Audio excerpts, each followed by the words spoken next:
Thank you for joining Resilient Cyber. My name is Chris Hughes, along with my co-host, Dr. Nikki Robinson. Hey, everybody. And today we're joined by actually our first return guest, Rob Wood. Rob, thanks for joining us again. Yes, thank you for having me. I love talking to you guys, so I'm excited to be here. Yeah, we're excited to have you back on and actually have a little bit of a different focus today for the conversation than we did last time, where we focused more on technical stuff. But before we dive into it, for folks that didn't catch you the first time or may not know you and your background, can you tell us a little bit about your background? Yeah, so my name is Rob Wood. I'm currently the Chief Information Security Officer for CMS, the Centers for Medicare and Medicaid Services. So that's very big enterprise. Most of my security leadership time has been spent in very small organizations. So I did 3 startups prior to this. Prior to that, I was with a consulting company called Cigital. It was like very boutique, hands-on application security consulting. And one of the things that I have, and this kind of leads into this whole talk today, is like I have found that I've worked with some brilliant people. I'm not saying I'm brilliant, but I've worked with some brilliant people and I've gotten to learn from them. And those people who are able to like synthesize their ideas and make things relatable to others, or like a leader with a mastery of like team building or budgeting or negotiation, things like that, like they're able to get so much more done. And I've seen people who are just brilliant and they flounder and they fall flat on their face or run 60 miles an hour straight into a wall and can't really get anything done. And so like I've been like kind of learning and evolving over my career in cybersecurity, and that's kind of what has led me here into this conversation. So yeah, we're definitely excited to chat with you. And last time we focused on technical topics. We'll be going a total other direction a little bit today and talking about the soft skills in cybersecurity. Before we do, I wanted to ask, why do you think this topic, the soft skills, communication, relationship building, things like that, gets overlooked so often when it comes to cybersecurity, and we often focus only on the technical domain? Well, I think the technical stuff it's certainly prized. It's, think back to things like conference culture, standing up on stage at DEF CON and like dropping a 0-day in front of everyone. There's this prowess that comes with an insane technical aptitude and capability.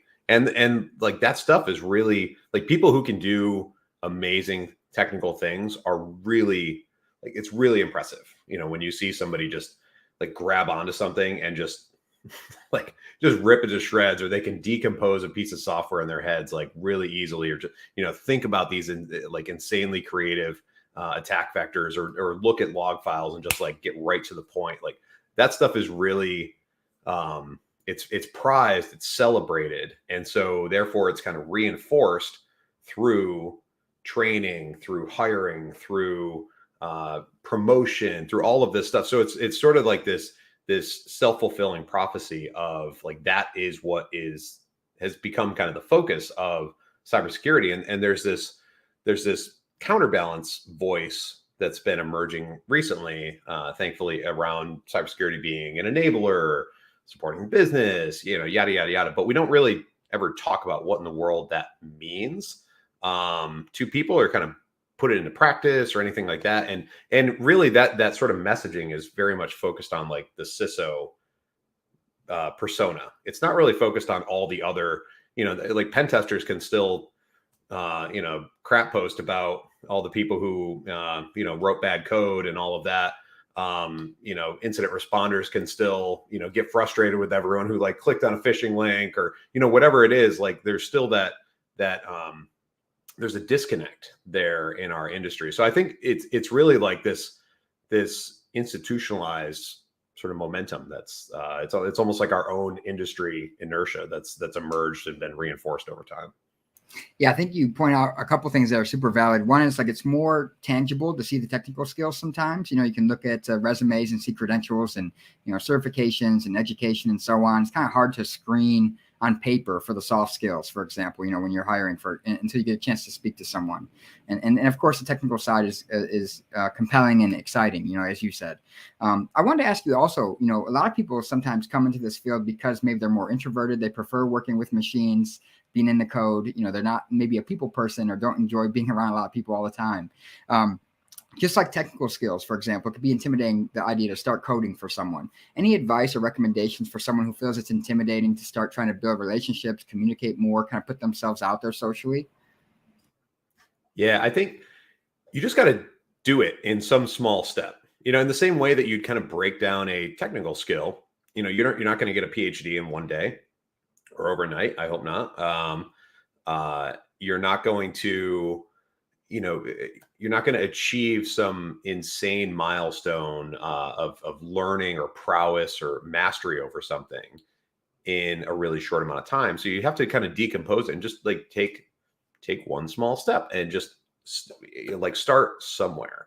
Maybe you read a book on the subject, and then try to take one thing out of that book and apply it to your day-to-day world, like how to win friends and influence people, or a communications book, or book on management, or book on like personal care or something, something along those lines, because we've got a massive problem with burnout and all of that stuff. And so you can kind of take it in a lot of different directions. I don't think it's just about communications. I don't think it's just about it's just about like empathizing or things like that. There's a lot of like non-technical skills that I feel like are really important for our field and people who work in our field.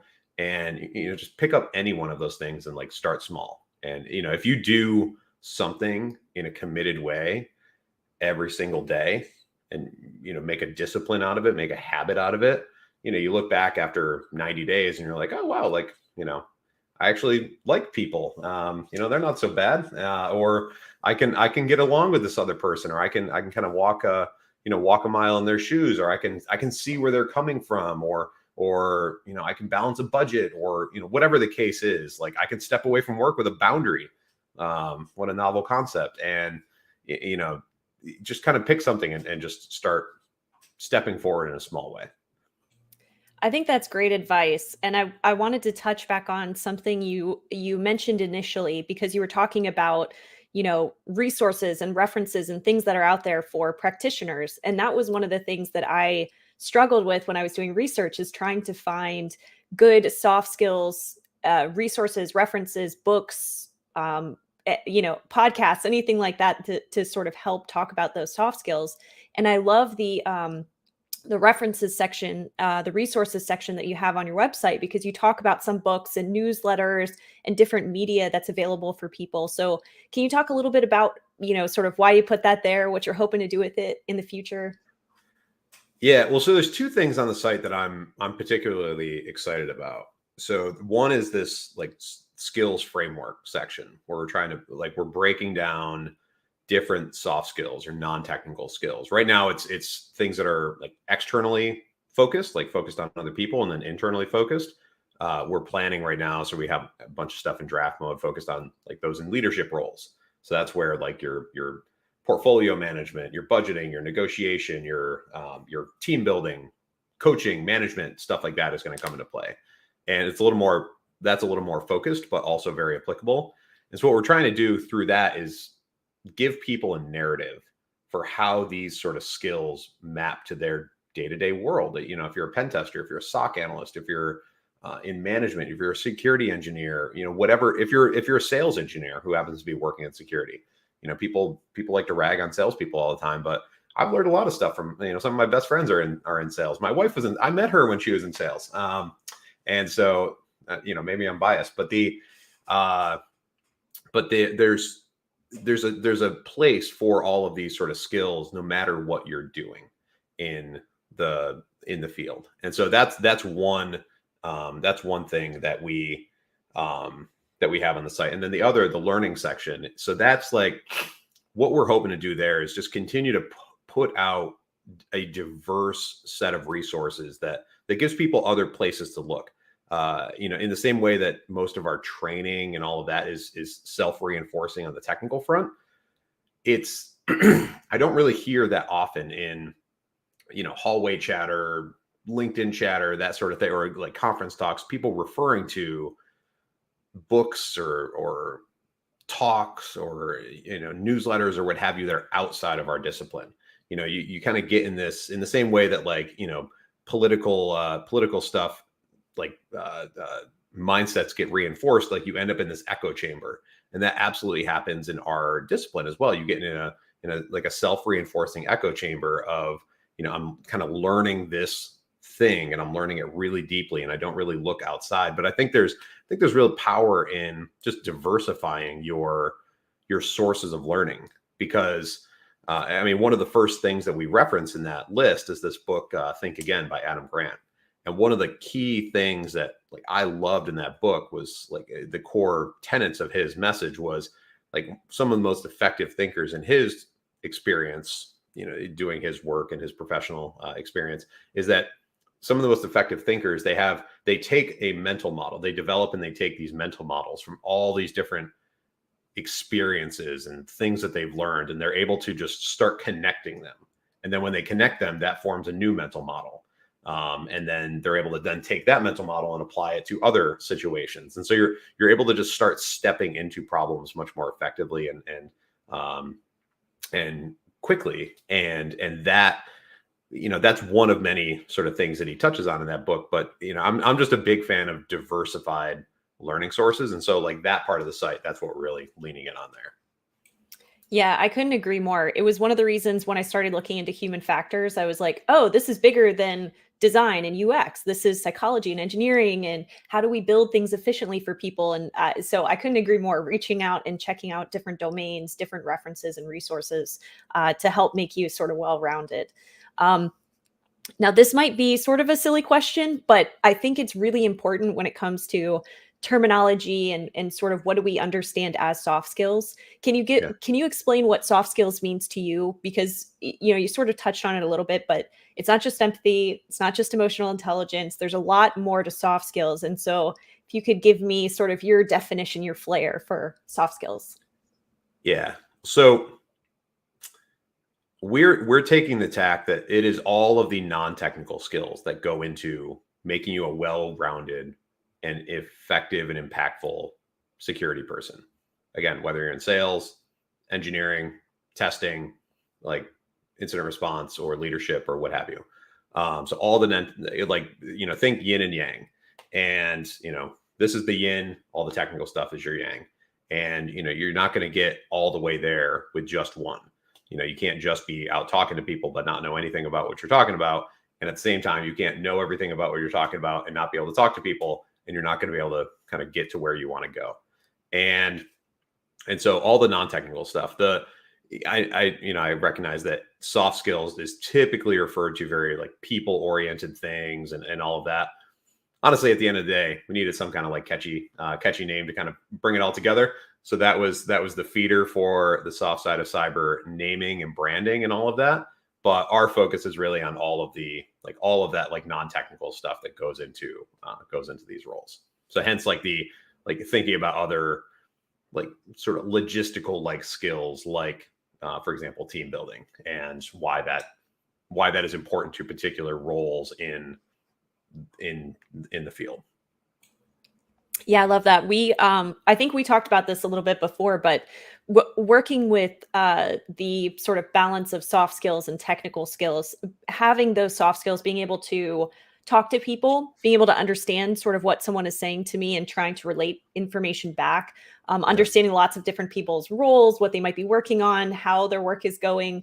I remember early on in help desk, I would get calls and people would be like really, really mad about their printer. And it was something, so small. But when I thought about it, I was like, man, they probably sat in traffic for like an hour and a half.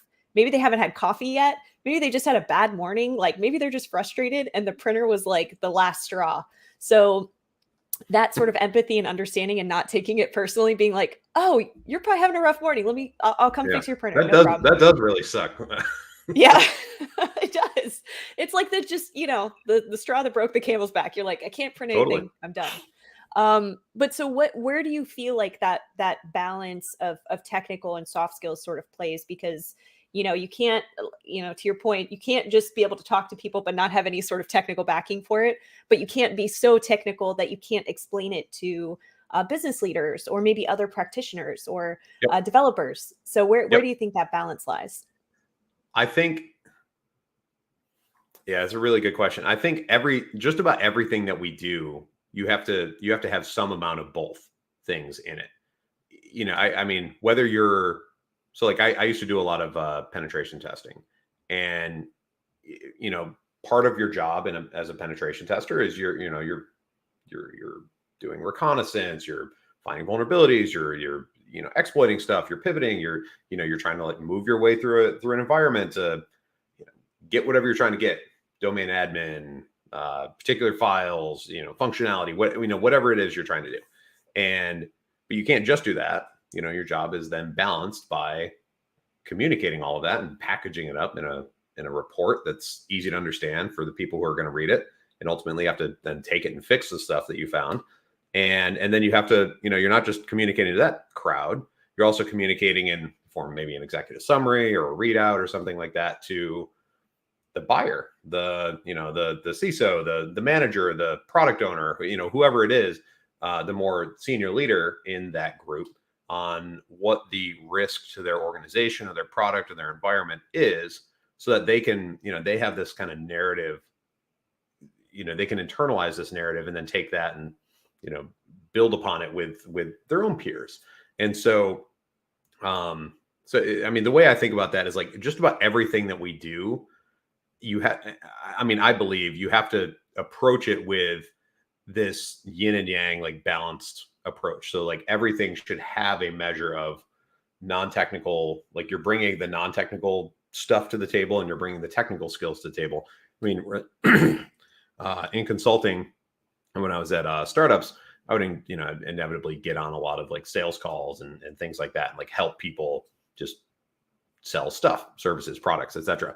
And even in a sales kind of setting, you are, you're communicating about something technical. You're engaging in active listening, but you have to also be able to talk about your product or service, or the validity of it, why it can do what do what it does, or why it's effective, why it's why it's important for them based on the problems that they've articulated, that sort of thing. So I think like no matter what you're doing, I think you basically end up just like bringing both of this. Like sometimes it might be 60-40, sometimes it might be 50-50, sometimes it might be 70-30, but I don't think you can really do anything in this field in a like 100% one direction or the other and be super effective. I mean, and maybe that's not a universally true blanket rule, but I think that would be the exception, not the norm.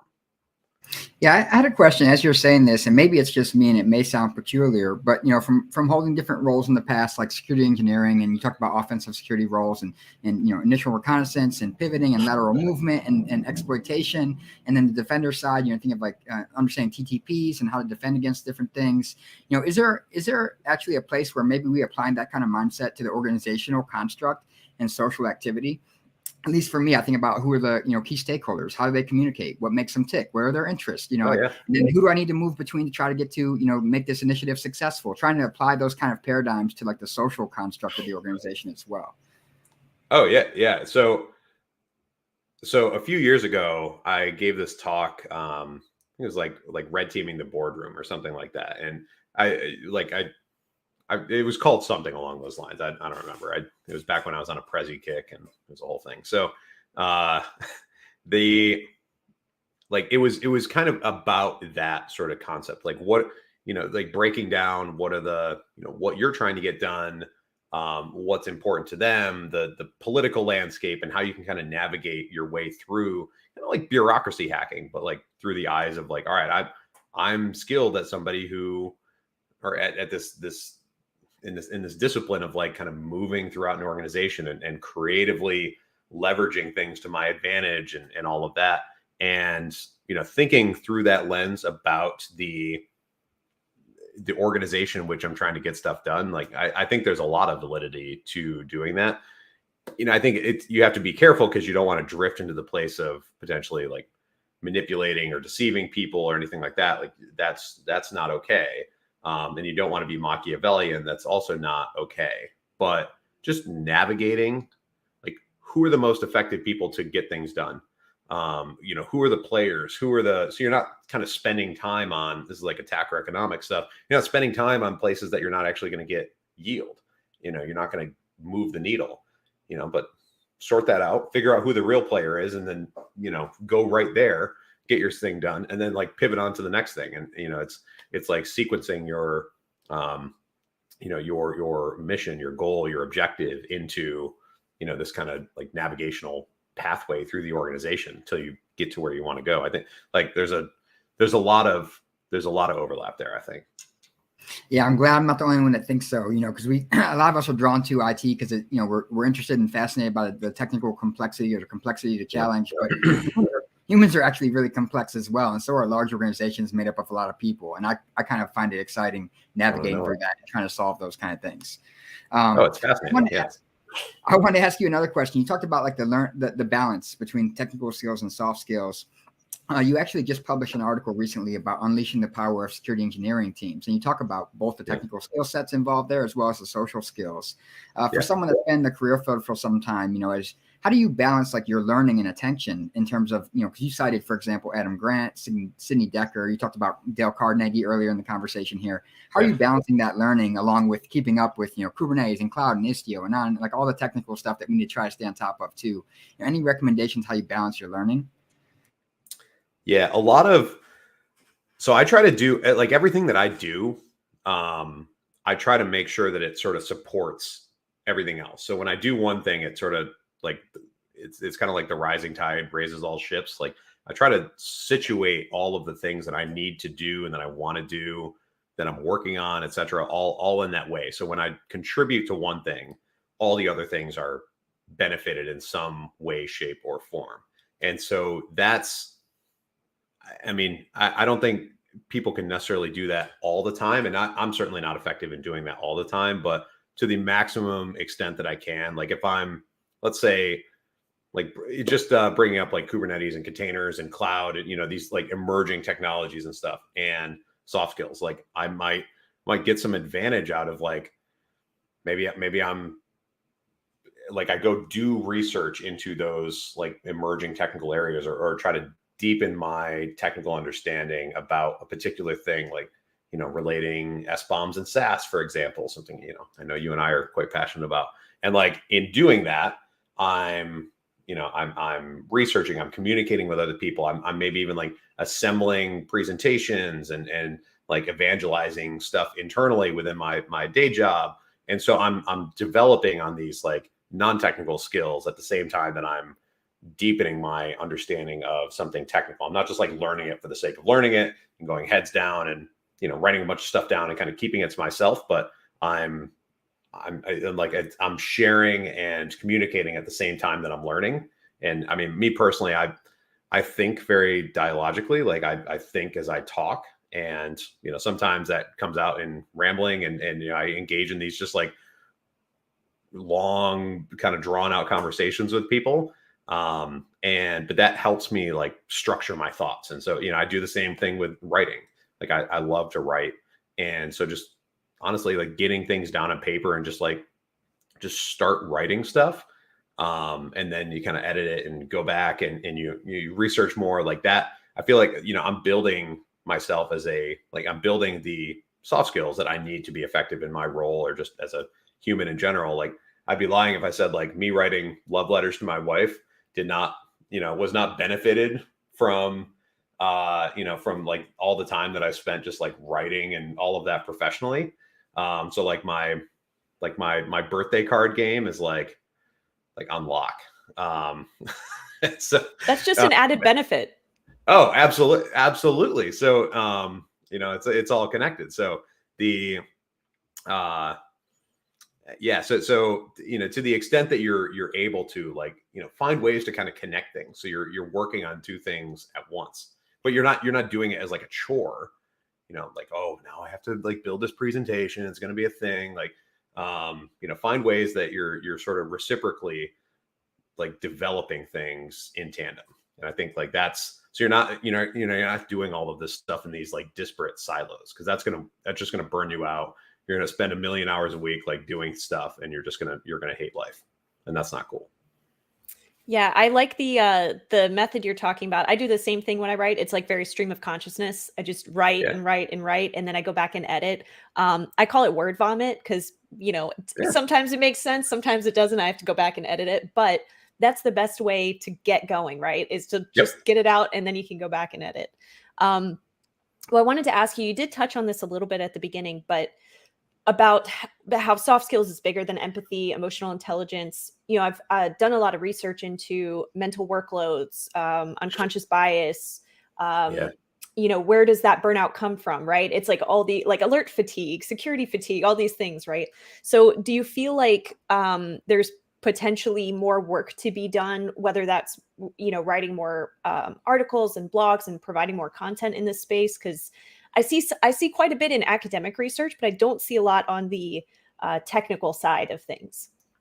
Yeah, I think so. And that, I mean, that was part of my motivation for, you know, getting with Frank and starting this thing and trying to get stuff out there. Like, this has been something that's been swirling around in my mind for the last couple of years now. And you know, it's finally like, it's here.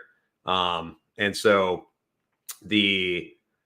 I think so. And I think it's like, because of that self-reinforcing, like, learning that I've seen happen in our field, I think having, like, giving cybersecurity folks, again, no matter their role, a sort of connection point to bring this stuff into their daily world, their daily life, and make it relatable, you know, so that way it's not just like this pie in the sky, you know, oh, that sounds nice, you know, having boundaries and all of that.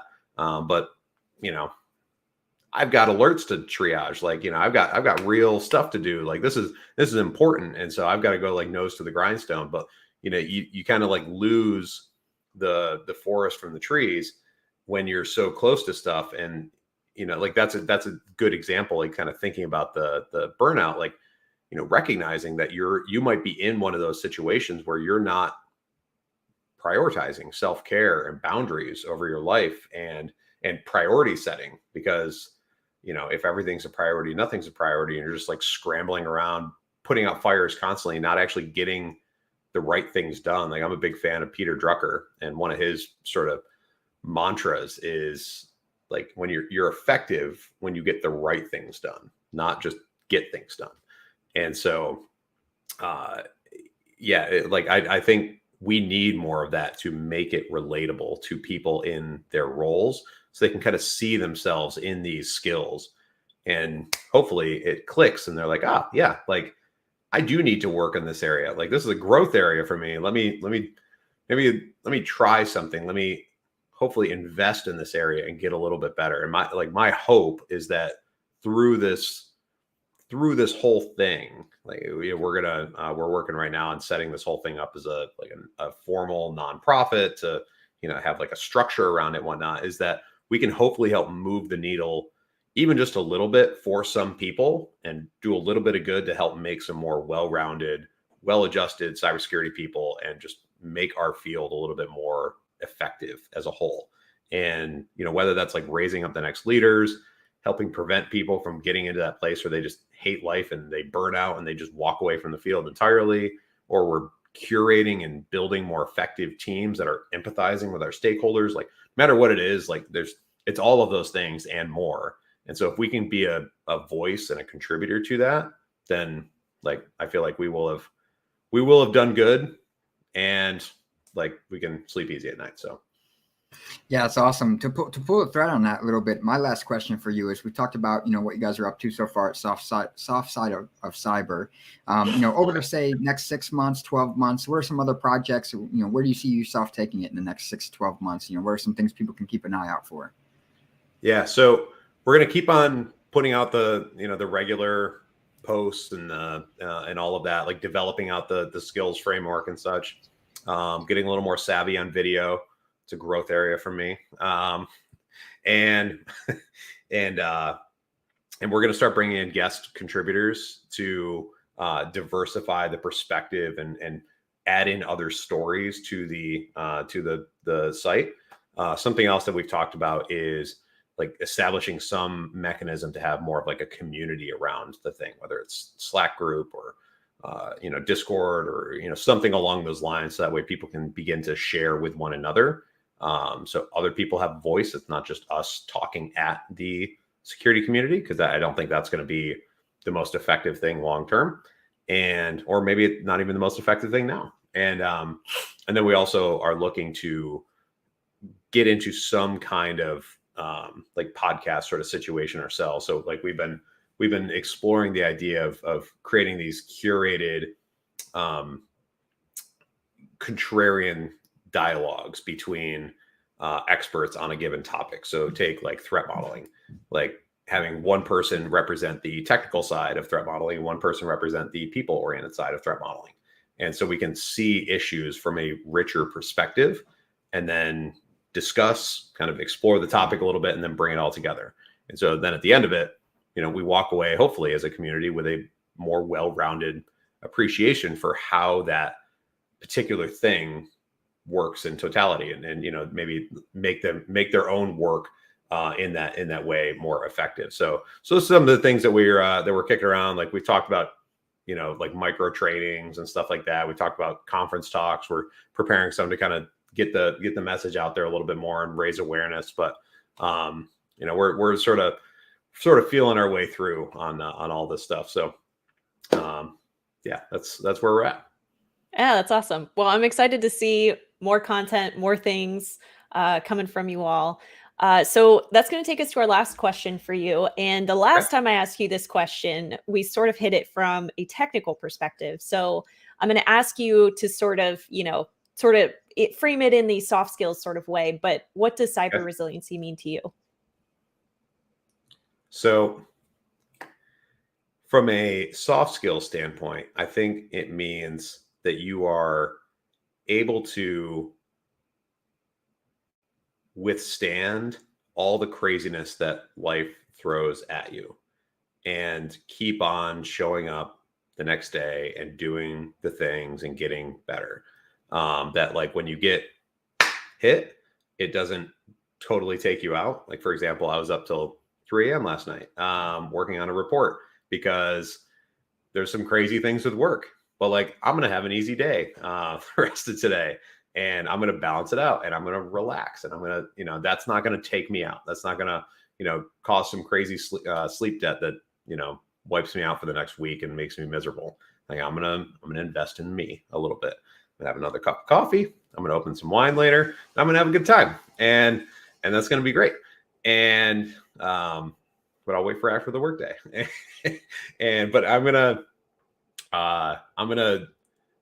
think it means that like we are like more resilient people, because there's always crazy stuff that happens. There's more breaches, there's more 0 days, there's, the log4js are just like, flying out of the woodworks at us. Like there's more technologies that we have to learn. There's, somebody finds a critical vulnerability and discloses it. It's like, there's always going to be more things, and not letting that take us off our game and knock us out like that. That's what I'm going to say resilience means in this context. Yep. Love that answer. That's perfect. Well, I wanted to say a huge thank you to Rob Wood for joining us today from the soft side of cyber. So that'll take us out for this week. Thank you everybody for coming, and we'll see you all next week.